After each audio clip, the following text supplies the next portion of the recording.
Good morning, everyone. Welcome the meeting of the Transportation Committee to order. I think we all know the drill by now, but please do mute yourselves if you're not speaking, just to reduce the background noise. Today, I hear some people who are not on mute, so maybe I'll pause for a minute, let you hit those mute buttons. Or Lindsay and Doug, maybe you need to go in, and there you go. The Open Meetings Act has changed such that we do need to do a roll call vote for online meetings. So Lindsay will help us with that when the time comes, but be ready to mute and unmute yourself for those, just so you know. So if you want to make a motion, please do identify yourself so that we know it's you and accordingly. So Lindsay's going to help us now by reading the names of all the members who are signed in and ask for anyone who we don't know is out there on the committee to let us know so. So go ahead, Lindsay. Okay, Chuck Abraham. You'll need to unmute yourself to say here or present. I'm here, sorry. Okay. Kevin Carrier.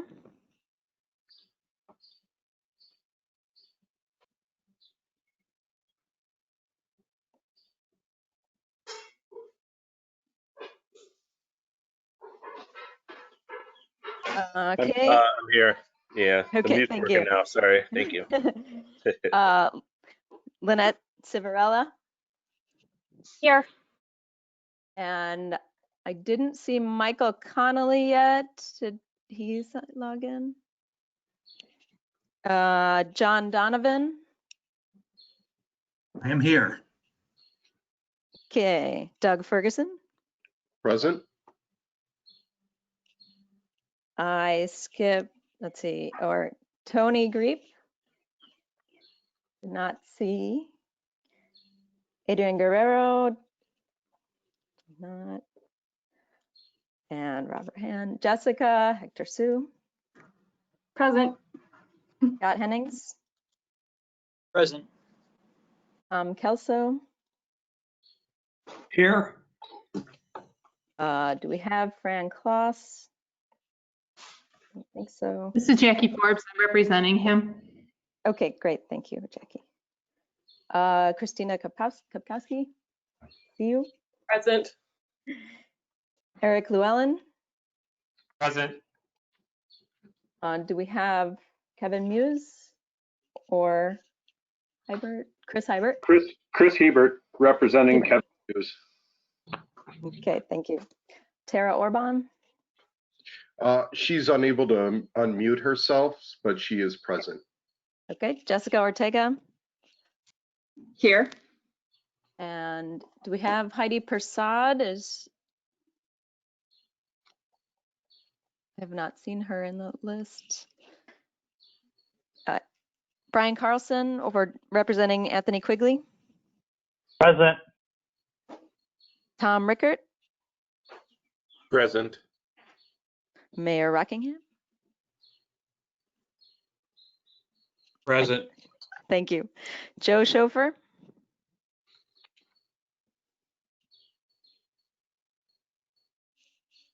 I saw his name on here. Mute button might not be working. I'll mark that he is present. Dave Seglin, we'll move on.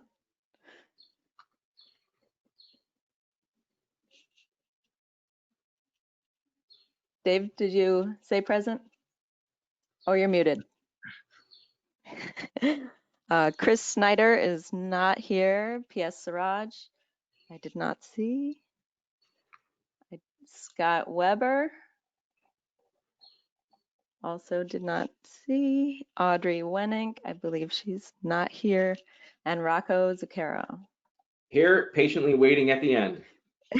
Thank you so much for all your patience. Great. We'll move on to item 2 on the agenda, agenda changes and announcements. Do we have any agenda changes? No, we don't. Okay. Any announcements? I don't believe Hey, so. this is Tom from IDOT. I got a quick one that I got at the last minute. There's going to be a call for ITEP projects starting August 21st through November 2nd. There's going to be 3 webinars. The first one's scheduled, I think, July 11th to help people apply and learn about the program. The dates for the other 2 webinars will be announced later. I provided Jesse and Terry with a brochure to send out to everybody, so hopefully you'll get it by the end of the day, first thing next week. That's all I have. Thank you. I quickly wanted to note that Jeremy Glover is here representing Audrey Wennick. Great. Welcome, Jeremy. Thanks, Tom. Any other announcements? Moving on to approval. Parents, muted, so be sure to mute yourself if you're not talking. We have the minutes from the May 22nd meeting. I will entertain a motion to approve them. Please remember to unmute yourself and identify yourself if you do motion. Tom, this is Mayor Rockingham. I'll make the motion. Great. Motion for Mayor. Tom Rickard seconds. Thanks, Tom. Do we have any comments or changes? Hearing none. Lindsay, can you help us with that roll call vote? Okay, Chuck. So yay or nay, and we're going to go alphabetically by last name. So we'll start with Chuck Abraham. Yay. Kevin Carrier. I'm skipping Darwin Burkhart because I did not see him listed. Kevin Carrier. Yay. Lynette Civarella. Yay. Did not see Michael Connolly yet. Interrupt me if he shows up. John Donovan. I'm a non-voting member. Oh, sorry. I should know that. Doug, non-voting. Jessica. Hi. Hector Sue. Scott Hennings. Yay. Tom, are you voting? Somebody needs to tell me who's voting. I'll vote yes if I think I can. Yes. Get Christina Kapowski. Yay. Eric Llewellyn. Yay. Chris Hebert. Abstain. Abstain. Sorry. Tara Orban. Oh, she cannot unmute herself. I'll have to check on that. Jessica Ortega. Yes. Brian Carlson is non. No, it doesn't say. Yay. Tom Rickert. Or Jackie. Or no, Tom is for this position. Yes. Mayor Rockingham. Aye. Joe Schofer.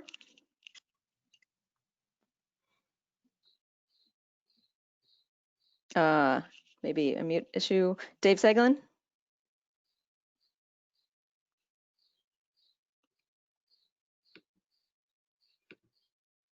It might be muted. Chris is not here. Jeremy Glover for Audrey. Yay. And Rocco Zucchero. Yay. Thank you. Oh, Doug, you are a voting member. Can I have your vote? Yay. Thank you. And I did unmute those folks that couldn't unmute themselves. So I believe Dave and Tara, you're both unmuted, and Joe Schofer as well. It works. Thank you, Doug. Aye. Thank you. Right. Sounds like the motion carries. Thanks, everyone. You're pros. There's no way to make that not feel awkward, but you did a good job. So moving on to the committee reports. The coordinating committee did not meet in June, so there's no update from that. Encourage you to keep checking the committee updates page that CMAP has for updates when they do come. So we'll move on to item 5, which is the federal fiscal year 2019 to 2024 Transportation Improvement Program. I'm going to turn this one over to Doug. Go ahead, Doug. Thank you. Included in your packet today is a memo detailing the 29 tip changes contained in formal tip amendment 20-07 and the 120 tip changes contained in the administrative amendments 20-07.1 and 20-07.2. The formal amendment 20-07 resulted in 3.3 million being withdrawn from the tip, while the administrative amendments resulted in 33 million being added to the tip. The majority of the formal amendment changes were for cost changes, but also included 5 new projects, 4 projects with phases being moved into the out year of the tip, and 3 deleted projects. The amendments, along with the memo, were posted on June 19th for committee and public review. At this time, staff requests the formal approval, or the approval of formal tip amendment 20-07. All right, thanks, Doug. I will entertain a motion to approve the tip amendment 20-07. I move approval. Dave Sigmund, second. Tom Rickert will second. Okay, thanks, Tom. Any questions? All right, no questions. We get to go back for that roll call. Don't worry, this is the last one we need to do. So Lindsay. Okay, thank you again for your patience. This is my first day doing this. Okay, Chuck Abraham. Yay. Evan Carrier. Yay. Lynette Civarella. Yay. Doug Ferguson. Yes. And Jessica Hector Sue. Aye. Scott Hennings. Aye. Tom Kelso. Yes. Christina Kopkowski. Yeah. Eric Llewellyn. Yay. Chris Hebert. Yay. Tara Orban. Aye. Jessica Ortega. Aye. Brian Carlson for Anthony Quigley. Yes. Tom Rickert. Aye. Mayor Rockingham. Aye. Joe Chauffeur.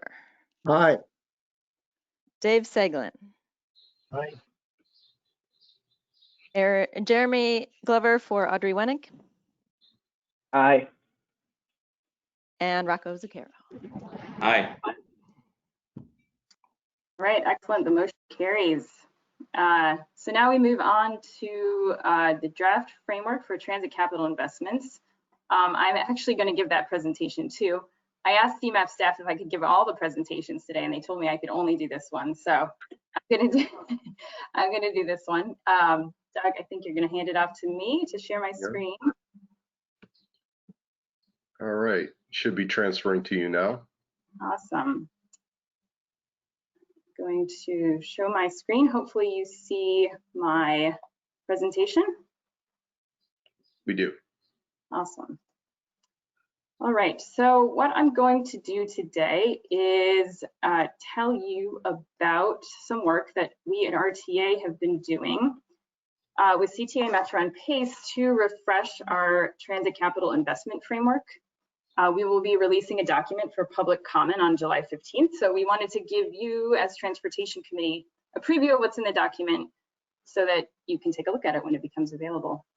I'm going to start by briefly talking about why we're doing this and what our collective responsibilities are for capital programming, because that's really some important context for understanding it. And then I'll walk you through the process that our staff committee went through to develop the framework. And then I'll finish with a summary. Sorry about that. Did I hear someone chiming in? No, okay. I'll finish with a summary of the changes that are coming and more information about the framework itself and how you can comment on it when it comes out in July. So last year obviously was a historic year for all of us in transportation and transit with the passage of Rebuild Illinois.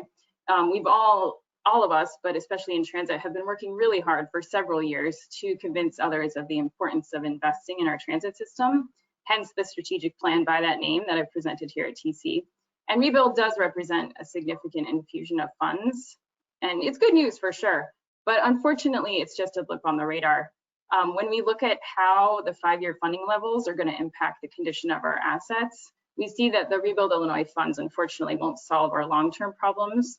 They, as shown on this chart, they help hold the condition of our assets steady for a few years, but things will start to get worse again if those funding levels aren't sustained.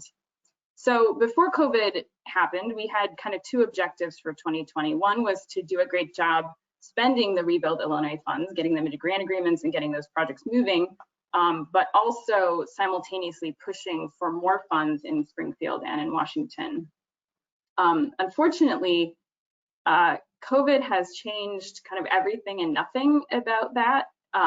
It's changed everything because the PAYGO funds and the bond funds are both dependent upon revenues that may or may not be realized. So the funding we thought we would have could potentially be threatened by the economic realities right now. It's also changed nothing because COVID is basically going to set us back even further in our messaging and our push for capital funding, because we're going to see lots of competing demands, including operating funding, once the CARES Act funding runs out. That's helping with that right now. So we're going to have to work even harder than ever before to set some clear goals, to show progress, and to set ourselves up to move whatever money we get forward into projects, because we're going to have to keep for that push. So with all of that as context, the RTA board has charged staff last year with developing a performance-based capital allocation process. And we've continued to follow through on that, given the ongoing importance of capital funding, both before COVID, during COVID, as the agencies have continued really robust construction programs while fewer people are riding, and probably after COVID as we experience the long-term fallout that we're expecting. I'm just going to check and see a message. I just want to make sure no one's flagging me to tell me they can't hear me or something. No, we're all good. Today, transit capital programming is really a collective activity that involves several of us. It includes CMAP as the MPO. They have responsibilities. It includes RTA as the funding body. We have responsibilities as well, and CTA and Metro and PACE as the operators and maintainers of the system. And there were already many, many processes built around each of our respective roles. And as a project goes from an idea to being constructed, they move through these processes by and large. The three of them that are the main focus for RTA are really the regional planning processes, like Onto 2050 and Invest in Transit and our asset management work, because those really give us a kind of a long-term view of what projects are in the pipeline. And then the RTA budget and capital program, which is an annual cycle that covers a 5-year time frame, really gives us an idea of which projects are going to be built soon and are in line for funding now. And then we do have ongoing capital program and administration responsibilities and project management oversight that watches what's going on with projects that are being built right now.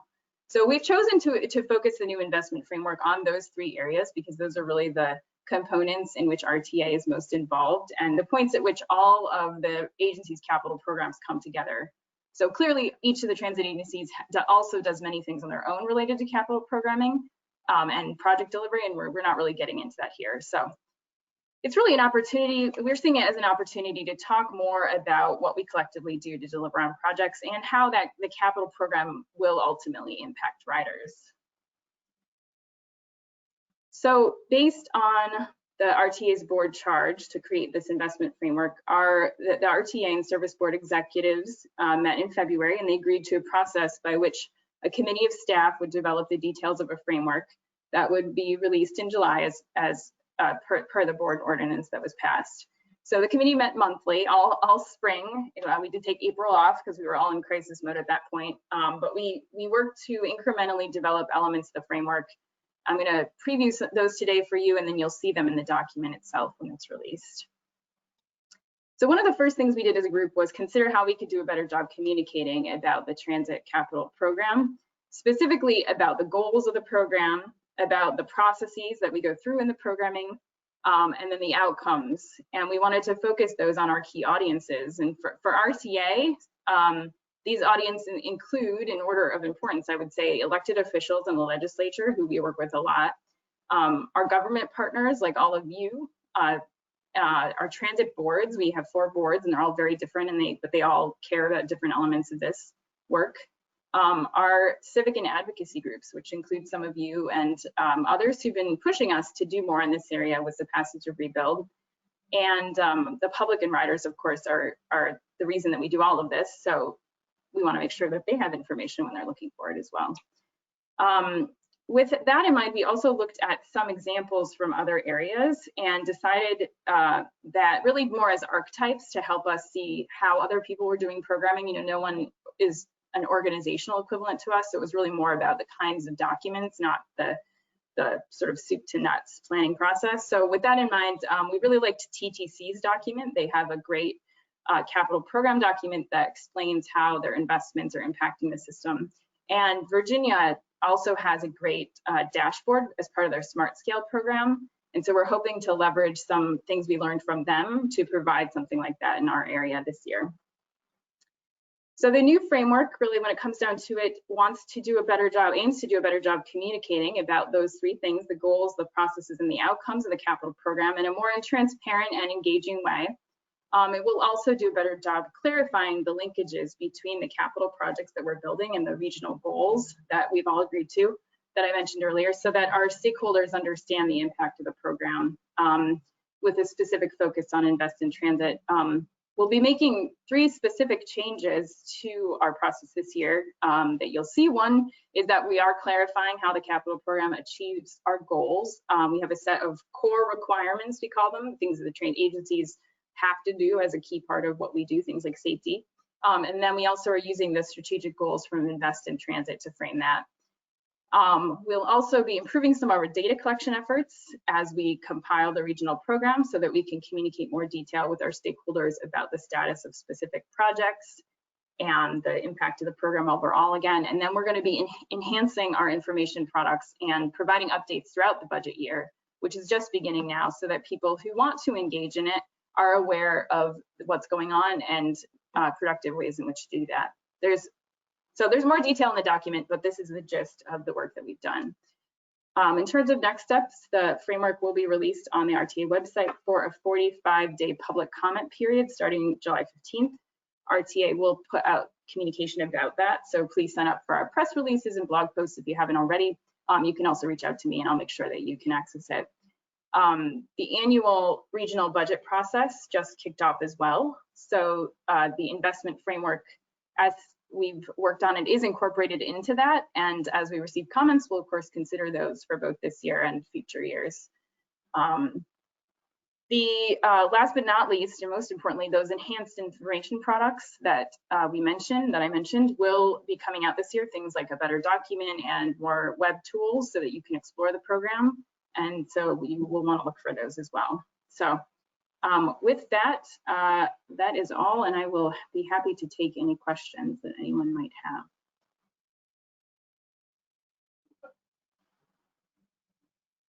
Any questions? Myself as chair asking if there are any questions for myself as presenter. Very strange.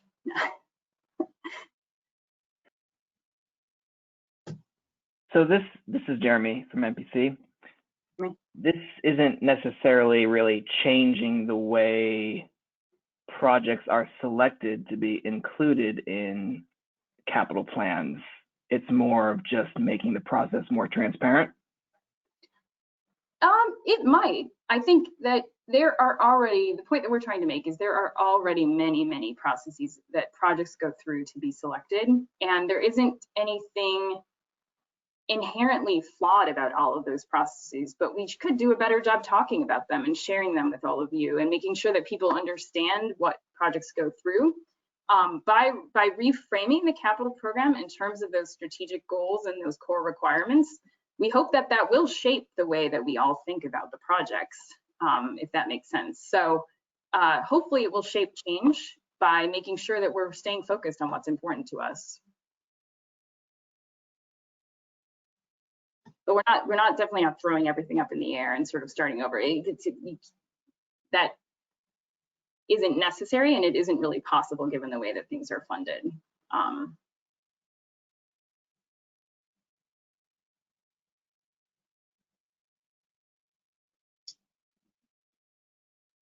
Other questions or more on that from you, Jeremy? No, that's fine. Thank you. The service board, my service board colleagues are also welcome to chime in if they'd like to add anything. Jeremy's question.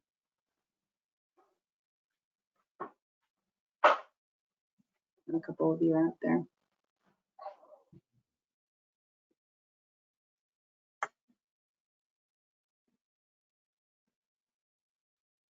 All right, I don't hear any other questions. So be sure to take a look at the document when it comes out. Let us know what you think, and we look forward to hearing from you, and look for all those, look for more information about what we're doing later in the year. So moving on to item 7, the federal fiscal year 2019 obligation and performance report. Actually somewhat related to what we were just talking about in the transit space. Kama and Martin are going to present that. Good morning, everyone. I'll wait for Doug to throw me the screen here. You should have it now. Got it. Get it on the right screen. Good morning.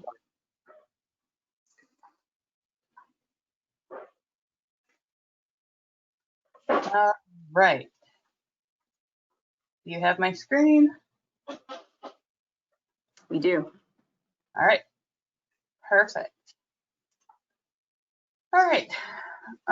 So this obligations and performance report does document for federal fiscal year 2019 the transportation funds that are available, programmed, and obligated within the CMAP region as required by Title 23 and Title 49 actually, and discusses how the programmed and obligated project phases affect the achievement of performance targets that are identified in ONTO 2050. The report also examines past obligation trends and looks ahead at what's programmed in the TIP for the next 5 years. As we make this presentation today, some assumptions to keep in mind are that this report is based on snapshots in time. Programming data is from the beginning of the federal fiscal year, and obligations is from the end of the year. Programming changes that this committee considers and approves via TIP amendments at all of your meetings are not reflected in that programming data. So keep that in mind. Recent funding and programming actions such as Rebuild Illinois, increases to state motor fuel tax, and the STP Shared Fund program were not in effect yet at the beginning of federal fiscal year 2019 and are therefore not included in this report.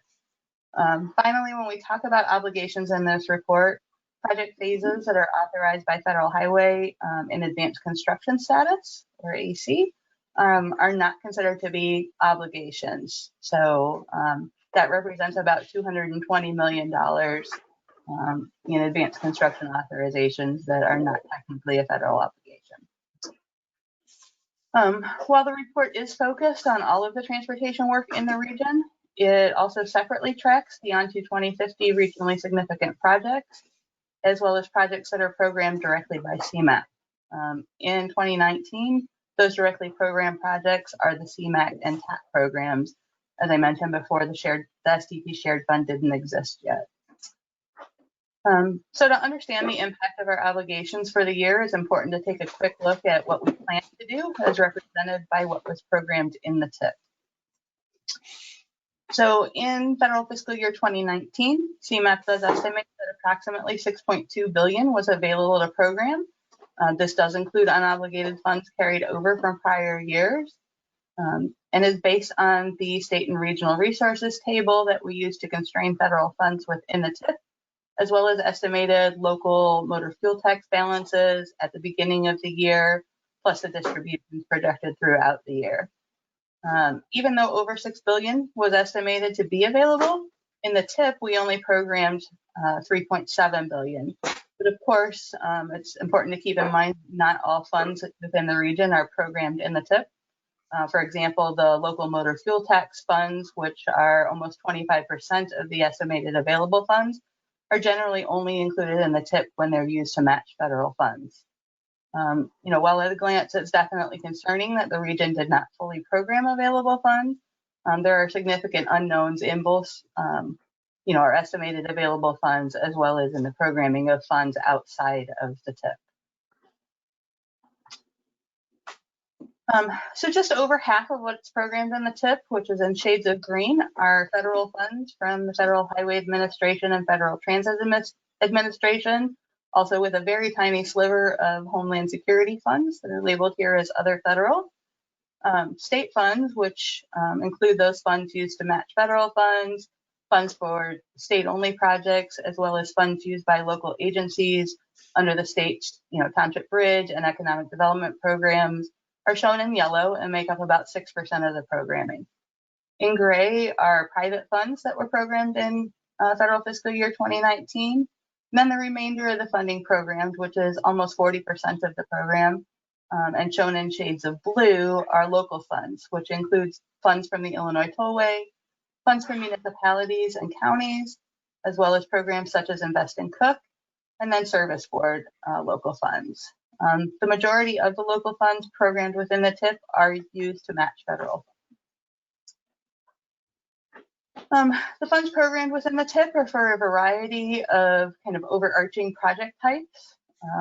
While it's clear that the majority of funds were programmed for that overarching highway and transit project categories, it is important to keep in mind that with the exception of freight projects, which are very high cost, the more targeted projects like active transportation, which are bike ped projects or safety projects, only average about $1 million per project. Bridge and systems management or ITS projects average about $2.5 million per project, but those highway and transit projects that take up a big chunk of this programming actually average $8.5 million and $11 million respectively per project. So this difference in the average cost of projects is one reason for highway and transit dominating this chart. Another reason is that the bike ped, emissions reduction, and safety are often included in the scope of projects that get characterized overall as highway, transit, or bridge projects. So moving from what we plan to do in FY 2019 to what we actually accomplished within the year, we actually obligated $2.9 billion for transportation projects within FY 2019.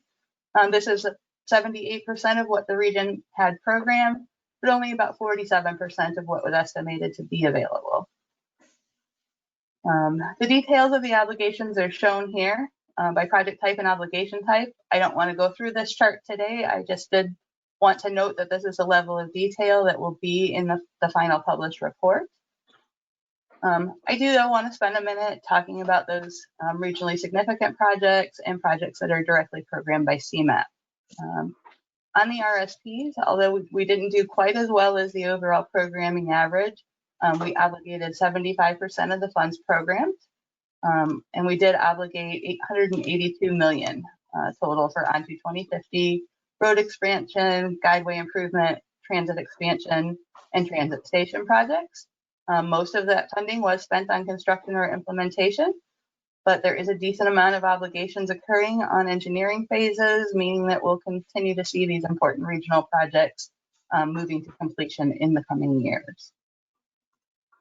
On projects programmed by CMAP, those CMAP and TAP funded projects, we actually did much better than our overall obligation average, obligating 92% of what was programmed, which kind of illustrates that aggressive active program management used for these fund sources is working to get those funds obligated.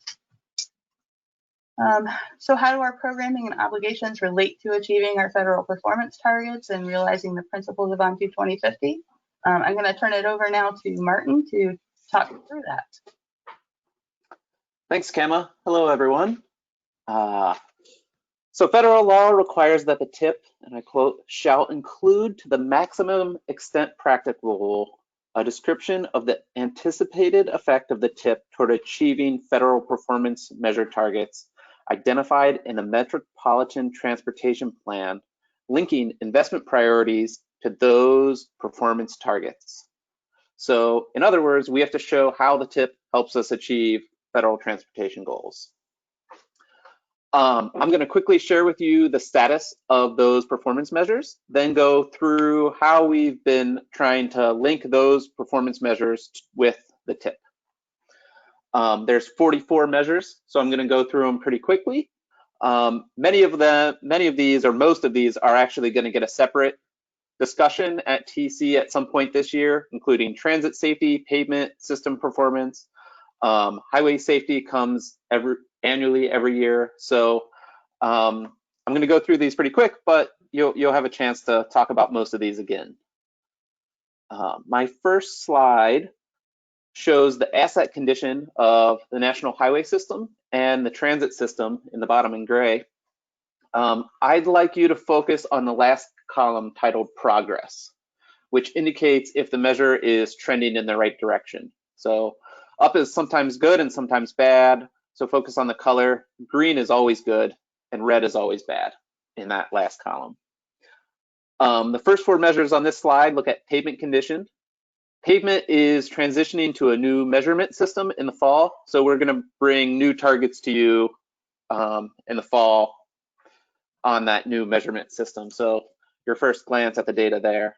The next 2 measures look at bridge condition.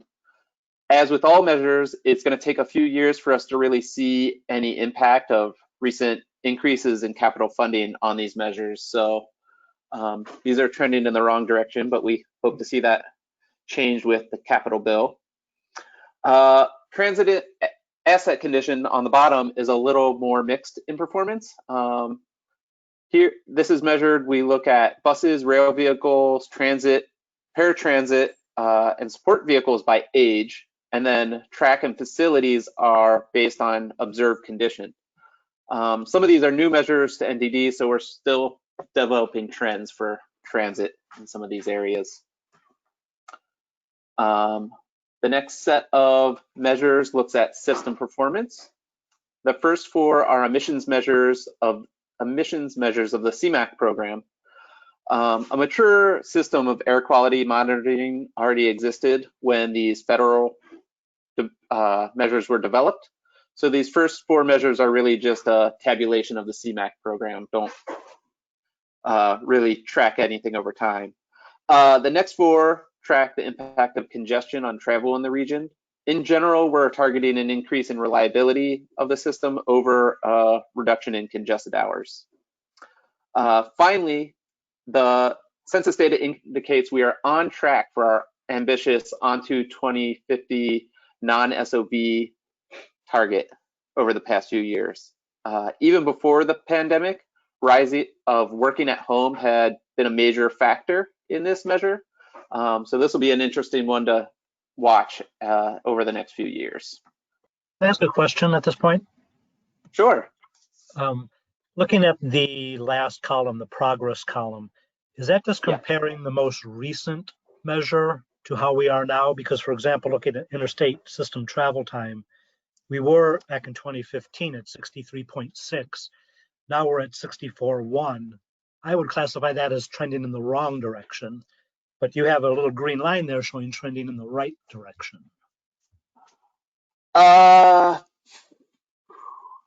I do often get confused how whether up is good or bad on these. I'd have to double check that one. Same thing on the previous slide with the asset condition of the NHS pavement, where if you go back a few years, we're actually trending down, but compared to the most recent year, we're trending up. You know, I don't want to. It should be green is good and red is bad. Because I'm just looking at you the might second be right on this one. Oh, okay. So there's percent good and percent poor. So having more good pavement is good. Having more poor pavement is bad. So the colors are right, at least on this pavement one. But it is very sometimes hard to read if you just look at the numbers. I was just looking at the NHS pavement condition in poor shape, and it looks like we're exactly where we were in 2016, but we're better than we were in 2017. I understand the question. So the dots are year-to-year change. Okay, so we're just it got a little worse and then got a little better. Okay, great. I just wanted to make sure I understood. Thank you. Yeah. All right, I'm gonna go to the safety slide. So on the safety side, we're looking at highway safety and transit safety. We're required to revisit the highway safety targets annually. So you've seen most of those recently. Many of our other targets are 4-year targets. We continue to support IDOT's highway safety target this year. So IDOT's targets are included in this slide. The measures, again, just to refresh, are the number and rate of fatalities, the number and rate of serious injuries, non-motorized fatalities and serious injuries on the highway side. Our analysis so far this year indicates that the total numbers for these measures are going to see a lot of progress in 2020, but the rates might not necessarily be better. Transit safety is the newest and final federal performance measure to be added. CTA and PACE are working right now on their safety plans. METRA is regulated by the FRA and has sort of a separate process for safety, so their numbers won't be included in this slide or in our target setting, but we've been including them in all of our transit safety discussions and are working with them just like the other agencies.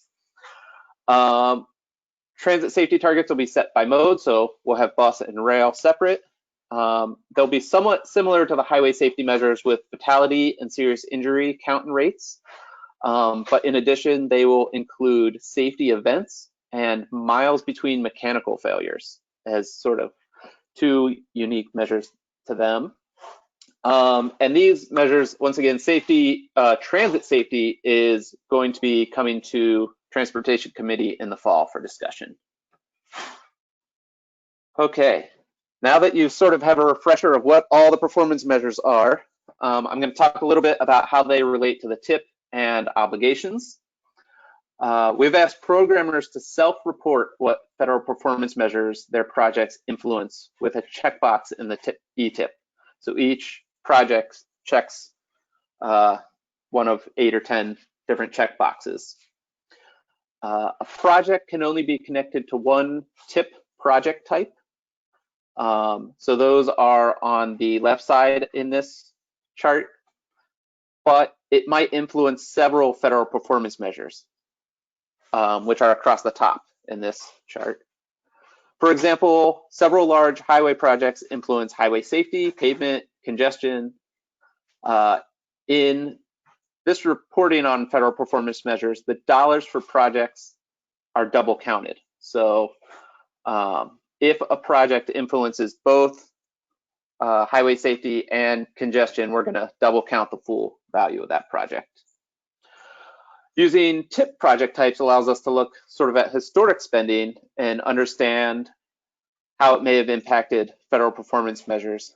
For example, there's a clear connection between our TIP bridge category and the federal bridge category, but the federal performance measure category is also going to capture projects where bridge work makes up a small part of the overall project and are categorized as highway in the TIP.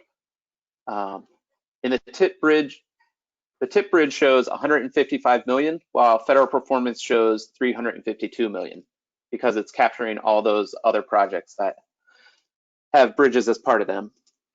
This is all to say federal performance data we are currently collecting can give us some sense of direction, but is not a precise accounting of spending in these areas. So how is the TIP influencing our federal performance measures? It's a little early to tell, as our performance data does not overlap our tracking in the TIP of federal performance spending. This chart has the vertical bars are programming dollars for each year by federal performance area. And then that horizontal gray bar across each of them shows the actual 2019 obligation. Note that the 2019 obligations are below programming dollars for most areas. Lower programming values in future years are partially due to how programming is done. And then you'll note sort of the green bar, the 2024 bar is very high in a few areas. That's when several of our RSPs begin construction in 2024. So it's going to take some time to directly link the obligations and spending to performance. Even then, since we are tracking at the project level, it'll always be a somewhat rough analysis. However, there's still value in understanding how projects, large and small, relate to our targets and regional goals. Can I ask a question? This is Jeremy from MPC. Sure. I'm wondering, if there is there a way to think about how some of these projects might work against some of our targets? I'm just thinking about the very large amount of dollars spent on roadway expansion, which is probably going to have a negative effect on our emissions goals. That is an interesting idea. I would say how we have it currently set up would not lend itself to that, but that's something we can talk about internally.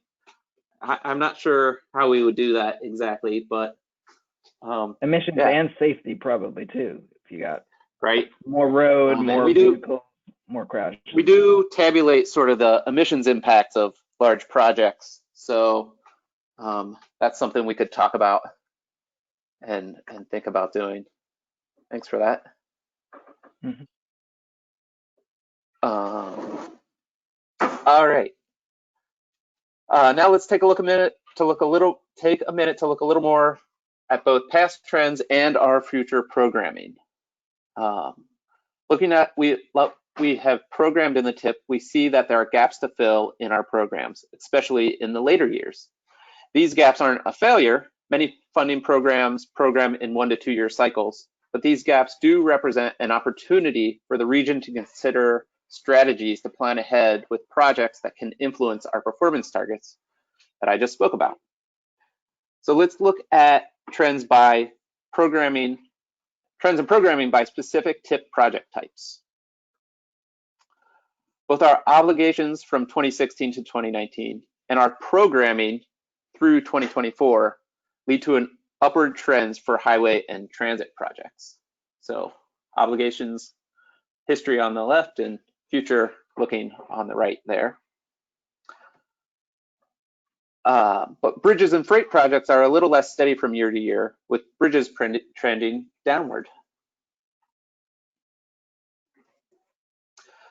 Finally, the more specialized programming types are all trending down, with the active transportation category, which is bike-ped projects, trending pretty steeply. As I noted earlier, many funding programs, including those funding these types of projects, such as ITEP and HSIP, program in 1 to 2 year cycles. So the decline to $0 programmed in 2024 is expected based on how we program. And with that, I'm going to turn it back over to Kama. Right. Thanks so much, Martin. I think that was a lot of information that's going into a larger report for the federal fiscal year, but really wanted to get the committee's thoughts today on how as programmers can we influence investment on the types of projects that can move the needle on our performance targets, as well as the principles of On to 2050. And then as implementers, as well as programmers, how can we ensure that we fully program the funds available to us and obligate those funds in a timely manner? And then is there any additional data that staff can provide, as part of the programming decision making to help enable those decisions to be made? So kind of throwing that out there for everyone. Thanks, Cameron, for that. I'll chime in first. So thanks for this. I remember when we were putting together the structure for these federal performance reports vis-a-vis the TIP, and so it's interesting to see it in practice. I think that it is a very helpful way for us to start thinking about kind of where the gaps are, and not so much sort of worrying about every single project, but really stepping back as programmers and saying, hey, where are we not putting, what sort of policy areas are we not putting enough funding into? And I think that maybe back to my presentation a little bit, about part of what we're talking about doing in the transit space is similar to what CMAP is doing here, and not so much exactly in this presentation, but the idea of having a set of projects and a set of goals and being able to step back into a gap analysis and say, okay, are we not spending enough money on equity, or now we're not spending enough money on on accessibility? Are we not spending enough money on our second strategic goal? And to be able to really shape how we're making investments overall. I don't think we should underplay the importance of that, because that really does drive the way a lot of funds are spent. And I think that by doing that with all of our federal funding here in the TIP, and by doing it with our transit capital funding, we actually have the ability to make a huge impact. So I do think that the two are related, and that we can investment by continuing to look at the targets. With that, Martin, were there any areas, or Camo, any areas that you saw when you were doing your analysis that really shined as areas maybe where you think we could be making more investment that we're not?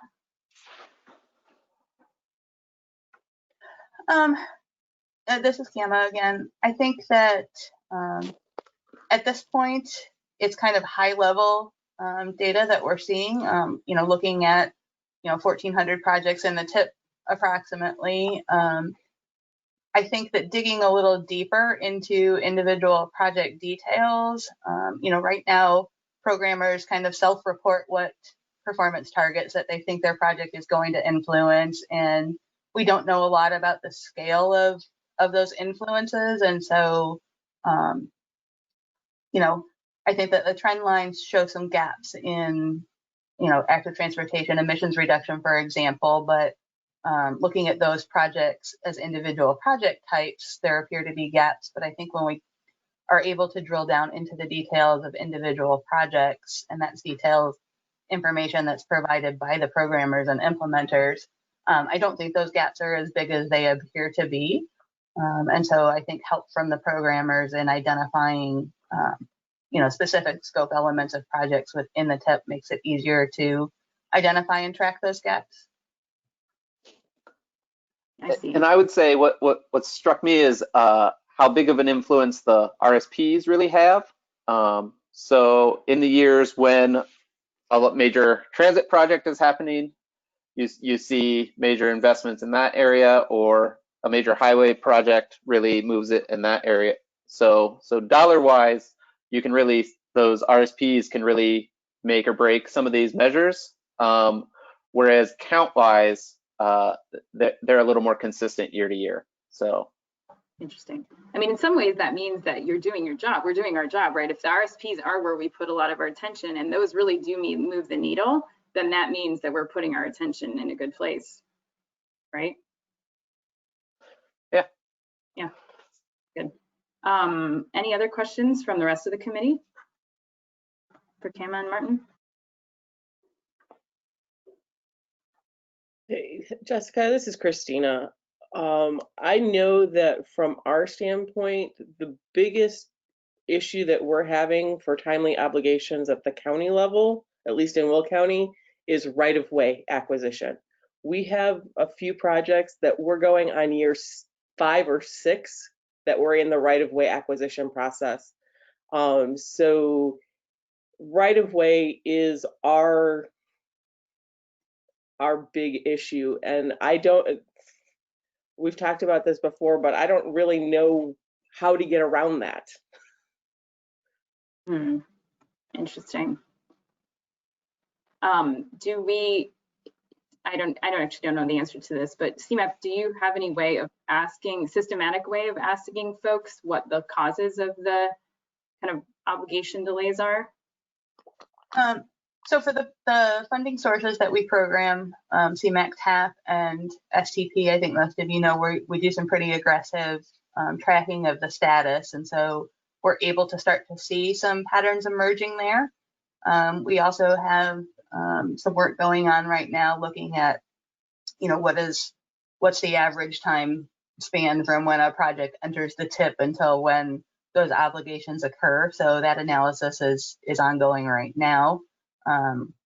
Haven't gotten deep enough into it to see trends emerging on that, but I think that years of experience, everybody sitting around the virtual table today, I think knows exactly what Christina's talking about, where there are certain pieces of the process, in particular right of way when you get the courts involved, that just can delay a project in a completely unknown way. So, I think we all try to plan as best we can for those delays.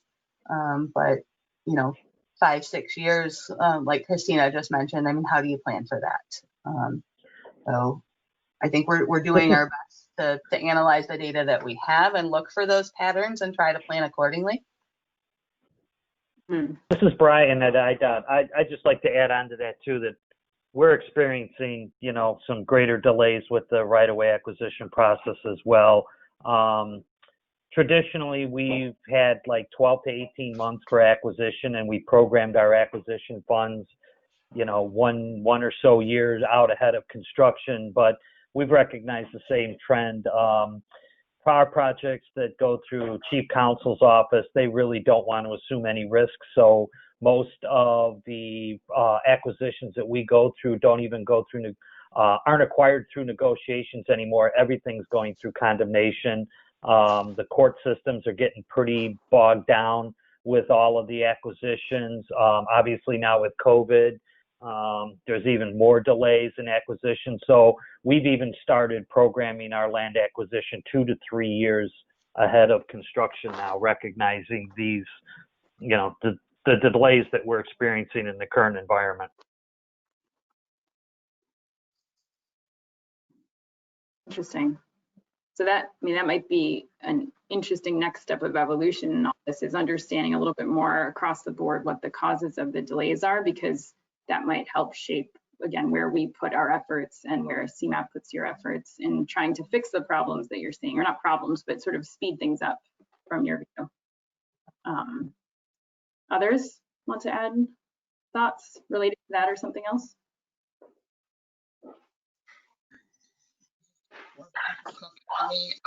More the same of what IDOT and Will County have said. I think the real challenge we have is that there's a lot of data points to consider in timely project delivery. The delivering the plans is just one component. It's land acquisition, it's utility coordination, it's making sure the agreements are put, together in time. It is, we need to have a lot of people at the table. A lot of people actively managing these issues, and as IDOT pointed out, once a project goes to, one parcel, it just takes one parcel to hold a project up, and once it goes to condemnation, we really lose control over the schedule. And I think that's, I think, like you said, we need to look at what we have control over and what we don't. And there we can control the money, but in terms of forecasting, we do have limited availability to know, how to track with any certainty. I have a question regarding obligation authority as well, because if I remember right, recently the Council of Mayors had a problem where they had projects ready to go, but we didn't have enough obligation authority to move forward on those. I believe that just happened last year, or going into this year. Am I mistaken about that? Or because it seems like if we try to get more obligations, they're just projects that might just back up because we don't have the authority. Yeah, Dave, you're correct. There was, as we transitioned here over this 3-year period of how we program the STP funds, we experienced, a lot of projects being ready to go and working against a balance and trying to get that balance down to zero. If you'd have asked me 3 years ago if we'd managed to get that balance down to zero, I would have said probably not. But, thanks to all of the local project sponsors, including the city, we were able to spend down kind of a large unobligated balance that we've seen in the past, and get to a point where when we enter into the new programs this fall, we're starting with a clean slate and zero balance. That issue is just an anomaly. I mean, if we, that's not to say that at the end of federal fiscal years or state fiscal years that, there can be some cash flow. I don't even want to say issues, hiccups, I guess, near the ends of the federal fiscal years. But to have it to the degree that we saw it within that one isolated program this year, I think is more about transitioning the way we program and manage that particular group of funds.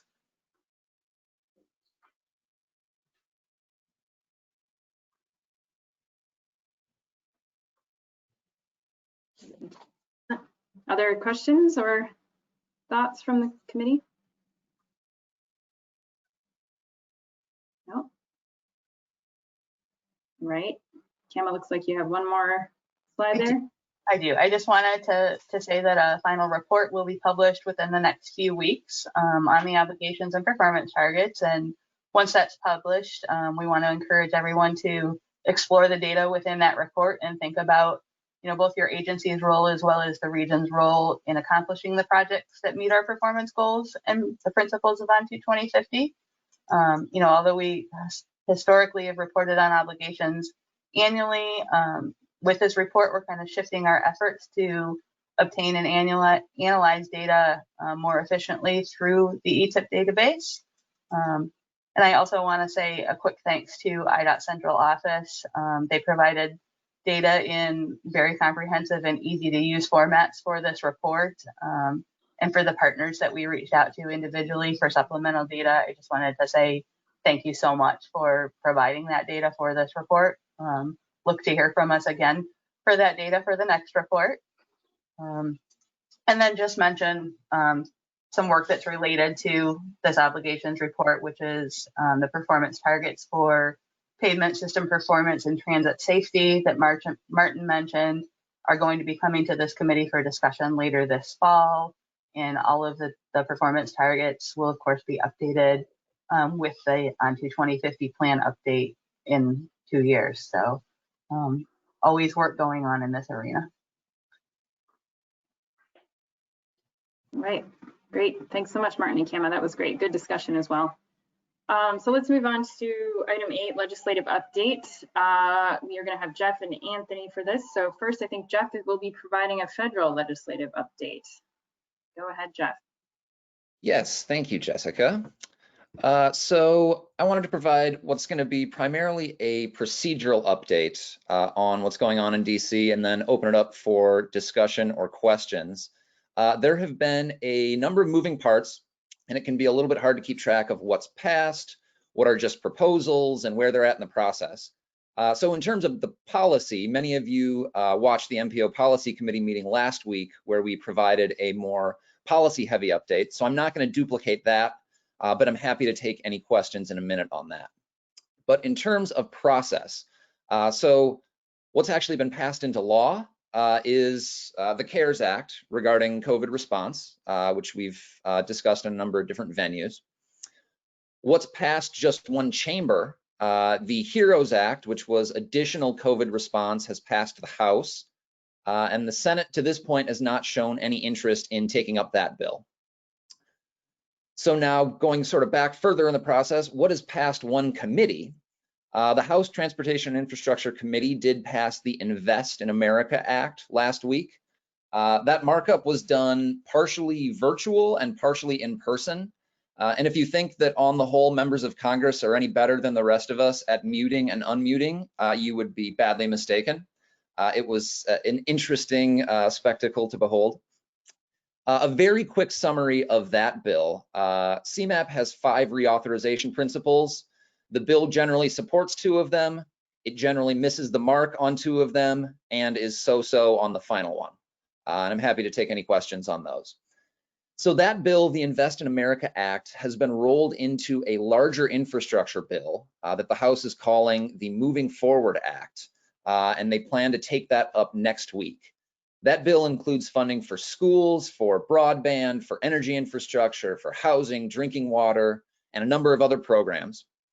Of note, there is no pay for in that bill. So in terms of transportation funding, what that means is it would include a $145 billion transfer from the general fund to the Highway Trust Fund, and that would keep the Highway Trust Fund solvent for another 5 years. And then taking another step back even further in the process, which proposals are yet to be released? We have heard rumblings that there may be a White House infrastructure proposal that could come out as early as next week. We will see on that. And then appropriations for the next federal fiscal year. FFY21 are also sort of on the docket over the next couple months. So a lot going on in DC. Lastly, I would just note that infra grants were announced last week. There were 5 applications from Illinois. There was 1 from the region, but this time around there were no Illinois projects that were awarded. So happy to take questions on any of that. I know that was a pretty quick overview, but didn't want to duplicate much of what we had done. Talked about at MPO last week. Thanks, Jeff. Any questions from the committee for him?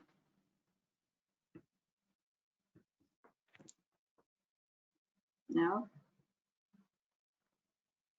Pausing a few more awkward seconds in case that mute button needs to be undone for anyone. No? Okay. All right, let's, thanks, Jeff.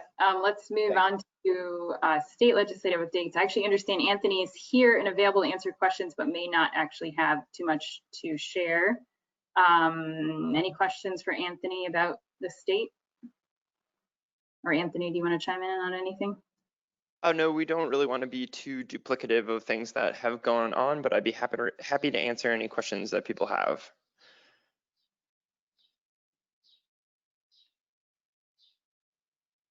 Right. Doesn't sound Thanks, like Jessica. Thanks. Yeah, doesn't sound like we have any questions there. So moving on to other business. First item of other business, if you are a committee member and you arrived late, if you could please let staff know that you were here, that would be helpful. You can chime in now, or you can go ahead and just chat them if you don't want to say anything. Is there any other business from the committee?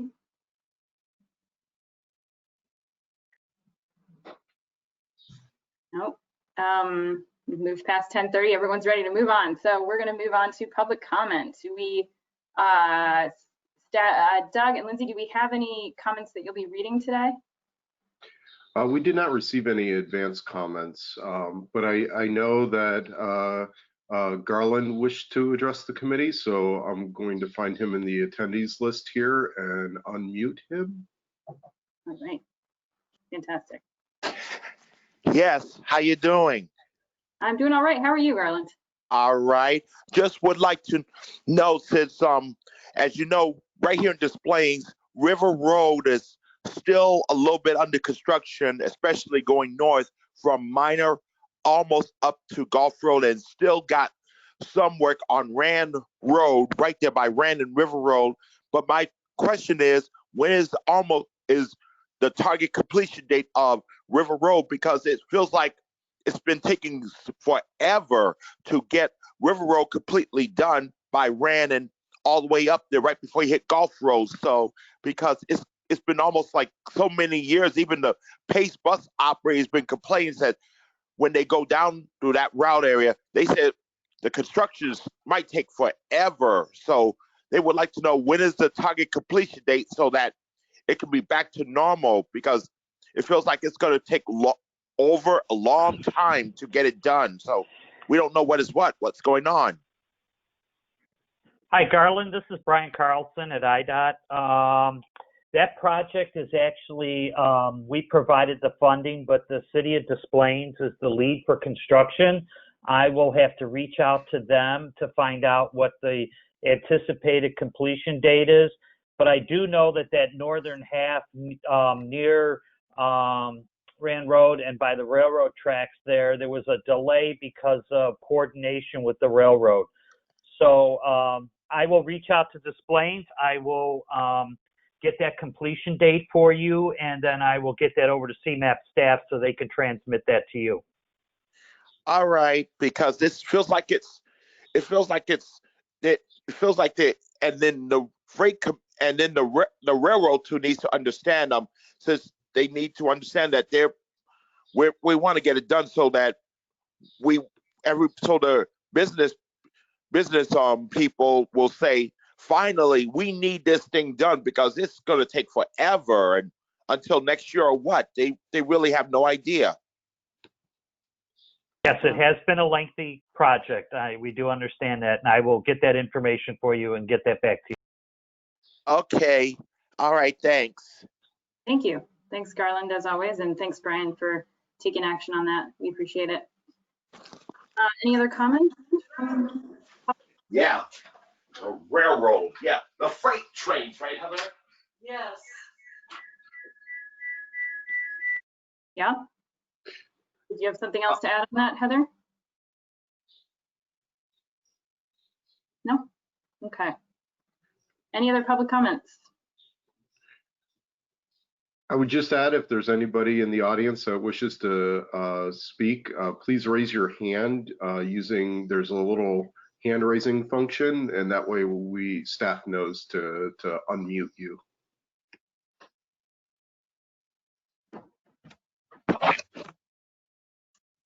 Do we see any hand raises, Doug?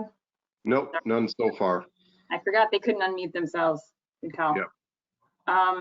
Okay, so moving on, our next meeting will be August 7th. So we will all see each other then. Item